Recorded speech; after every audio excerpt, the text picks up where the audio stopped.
Yun guys, share ko lang sa mga naka-scooter dyan, mga Honda Click, ganyan.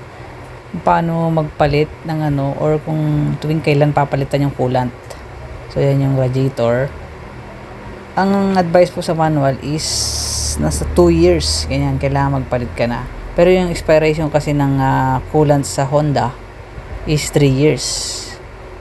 Yan, so ako kasi ngayon, pang 4 years na to, ngayon ko lang papalitan. So, ayun, so papalitan natin ngayon. Pero yun nga guys, ang advice is every 2 years magpalit ka kasi nga nag-expire din yung coolant. Kaya importante din na laging bago ang coolant kasi para mapalamig niya ang engine. Tsaka anti-kalawang yan. Kaya dapat palitan din natin ng ating coolant. Yan, tatanggalin lang yung drain bolt niya. Yan, tapos tulo na yan. Tapos pag nakatulo na lahat, banlawan ng distilled.